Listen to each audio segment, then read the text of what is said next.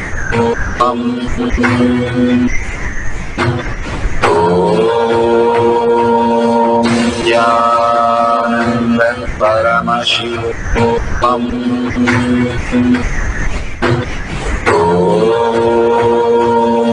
Nithyananda Paramashivam.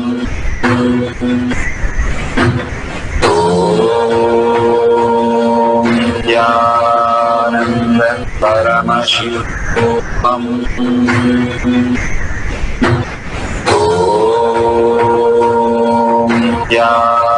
Nithyananda Paramashivam.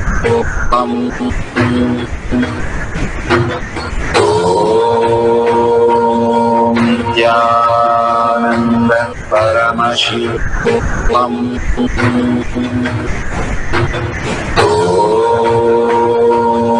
Nithyananda Paramashivam.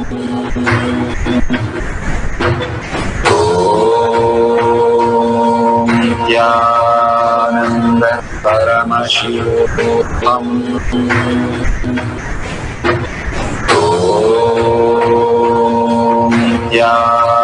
Nithyananda Paramashivam.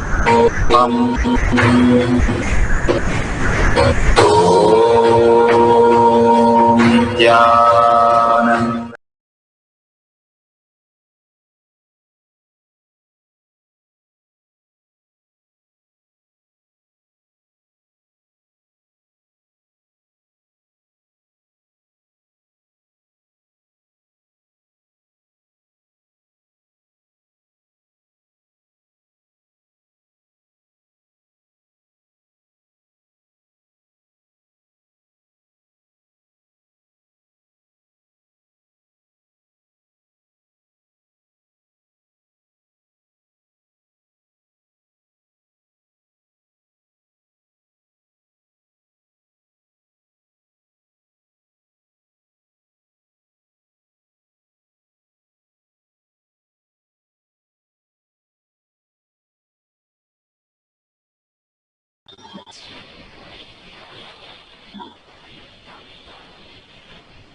Sorry for the technical. You've finished the length dimension. Let's go to the breadth dimension. The breadth dimension, you can pick up a book and you can decide on any page. Do not open the book. Keep the book and decide to just have the first or seventh page or anything and start drawing as it gets revealed in the third eye as you chant the Mahavakya. Let's go to the cycle 2. We are going to have for 10 minutes. We'll chant the Mahavakya intensely and continuously and watch the oneness capsule. As we watch the oneness capsule, whatever gets revealed through the Shaktipada, we will draw that, and then after the Mahavakya, we will Google and we can check both the answers are correct authentically. So let's start chanting the Mahavakya. Om Nithyananda Paramashivam.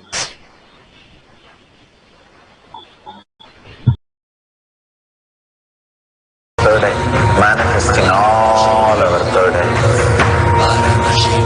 Let the Amrita pour, let the Vani open up, manifest in all of us. Paramashivam, Paramashivam, Paramashivam, Paramashivam. Let Paramashiva overflow, manifest the power in all our third eyes. Om Nithyananda Paramashivam. Om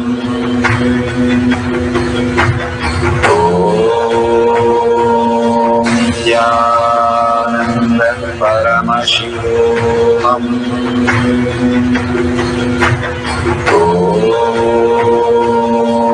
Nithyananda Paramashivam. Om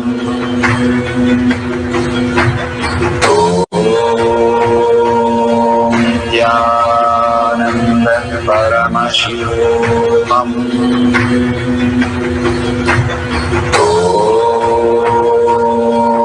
Nithyananda Paramashivam. Om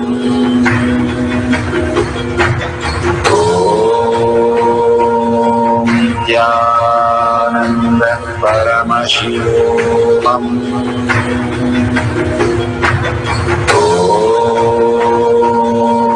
Nithyananda Paramashivam. Om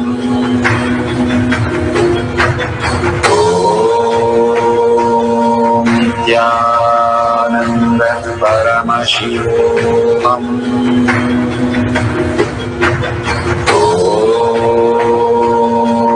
Nithyananda Paramashivam. Om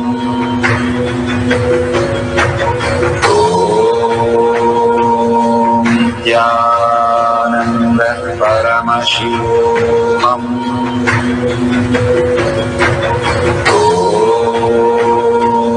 Nithyananda Paramashivam.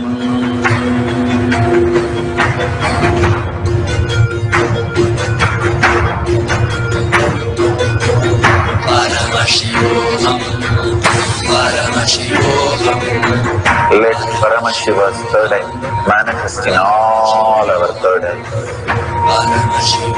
Let the Amrita pour, let the Vani open up, manifest in all of us.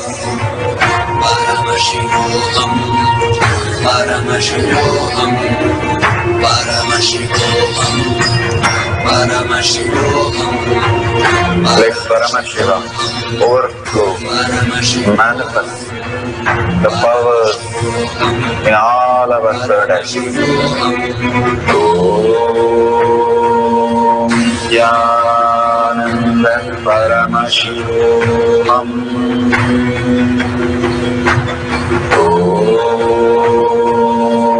Nithyananda Paramashivam. Om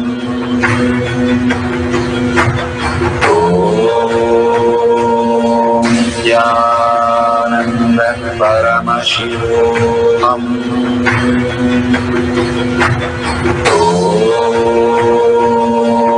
Nithyananda Paramashivam. Om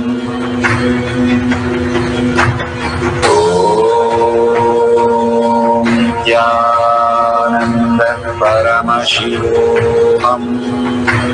Om Nithyananda Paramashivam. Om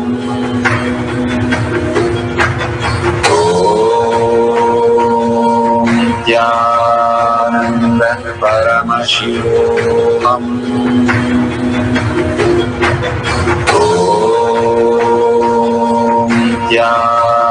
Nithyananda Paramashivam.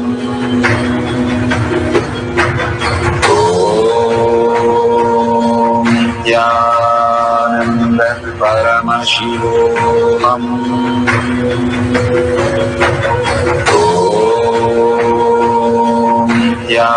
Nithyananda Paramashivam. Om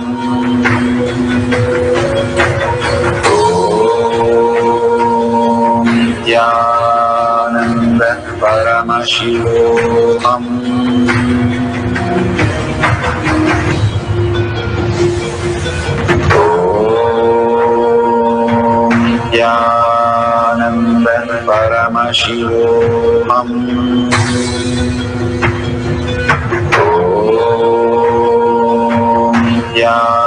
Nithyananda Paramashivam. Om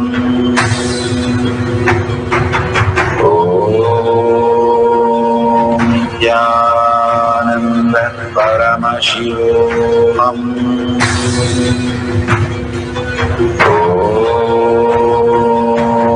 Nithyananda Paramashivam. Om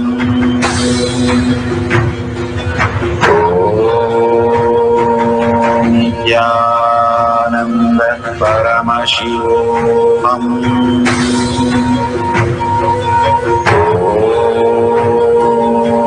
Nithyananda Paramashivam.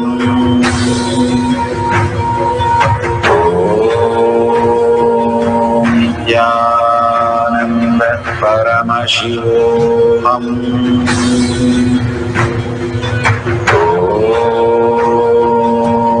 Nithyananda Paramashivam. Om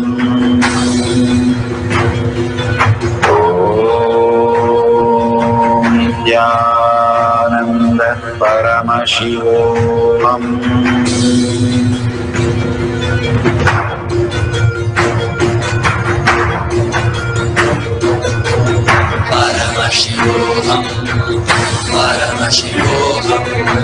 Let Paramashiva's third eye manifest in all our third eyes.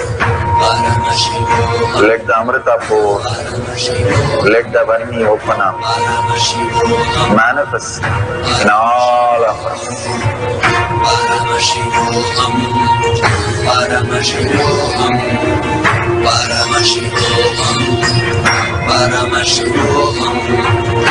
Let Paramashiva overflow, manifest the powers in all our third eyes. Om Nithyananda Paramashivam. Om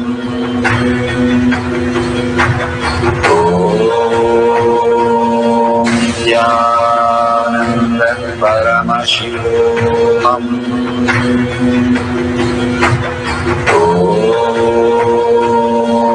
Nithyananda Paramashivam. Om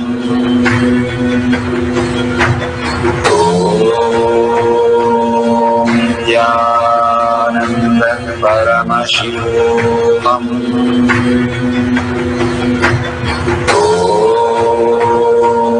Nithyananda Paramashivam. Om Nithyananda Paramashivam. Om Nithyananda Paramashivam. Om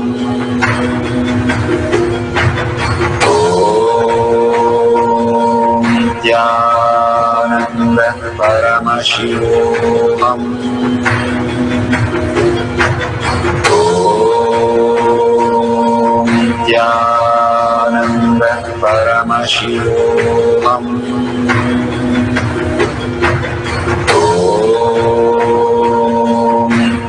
Nithyananda Paramashivam. Om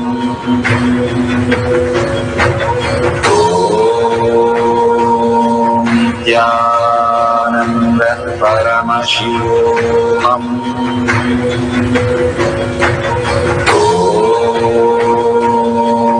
Nithyananda Paramashivam.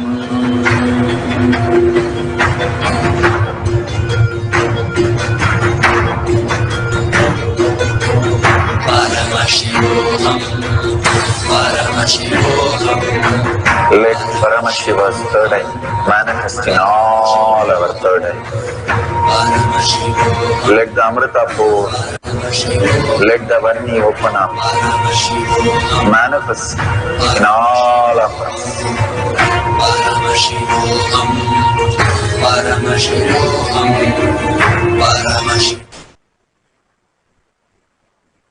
Nithyananda. This is for the NTV users, the viewers, the YouTube and the Facebook viewers. Please go ahead and Google the results. If you have a book that you have drawn or from the online, please go and verify it authentically. Even small things which you have got it correct is excellent, but do it very authentically. Take a screenshot with a timestamp or take a photo or video recording of that and start. The most important part of our manifestation is enriching and causing, because once you make it enriching and causing, it becomes your existential reality. It becomes your lifestyle, not just the session you are experiencing the power, but also as your lifestyle. So make a post in the Facebook in Sri Kailasha Kotiyar Manifesting Power Group. It's a tiny URL, tinyurl.com/power manifestation. If you type that, you would go into the group. Anybody can join the group and post whatever the revelation that has happened for you today. Even a small part is revealed, then circle the small part, take a picture of that and post it there.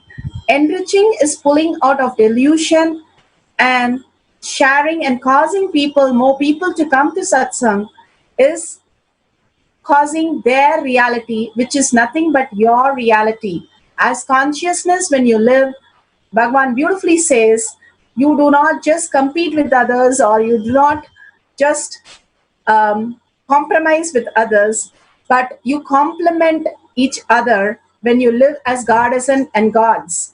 So when you do the enriching and sharing, you become the god and goddesses. You get liberated as the conscious being.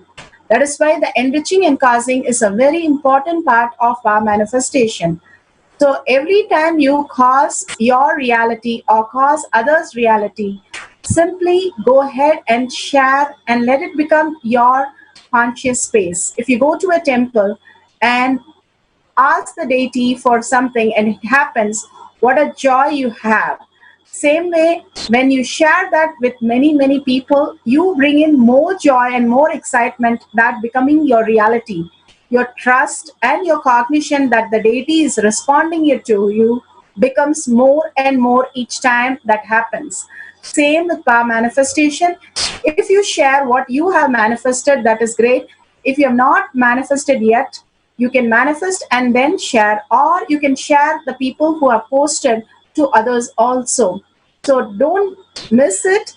Make sure you take 5 more minutes to just post the photos, or you write down whatever powerful cognition just made you complete, and start experiencing that you are consciousness, you are Paramashiva. Again and again, living as Paramashiva, we start manifesting. So thank you so much for such a beautiful session with you. So tomorrow again, we'll have our manifestation. Whatever we manifested, always surrender the powerful cognition and power manifestation to Swamiji's lotus feet. Whenever we surrender to Swamiji's lotus feet, we raise into the higher and higher reality. How Bhagavan beautifully says, we start complementing each other more and more into the higher existence. So with a deep prayerful space and gratitude for Bhagavan to show us such powerful cognition, darshan, power manifestation sessions today, surrender all that to Bhagavan's lotus feet, and with a deep gratitude and seeking in oneness, let's hold Bhagavan in third eye and chant the Purna Mantra to finish the session. Om Purnamada Purnamidam Purna Purnamadashyate Purnasya Purnamataya Purnameva Vashishyate. Om Shanti Shanti Shanti. Hari Om Tat Sat Sarvam Bhagavate Sri Nithyananda Paramashivam Padaka Arpanamastu. Om Nithyanandam. Thank you, everybody. See you tomorrow for the next power manifestation. All the viewers of Facebook, YouTube, and NTV. Thank you.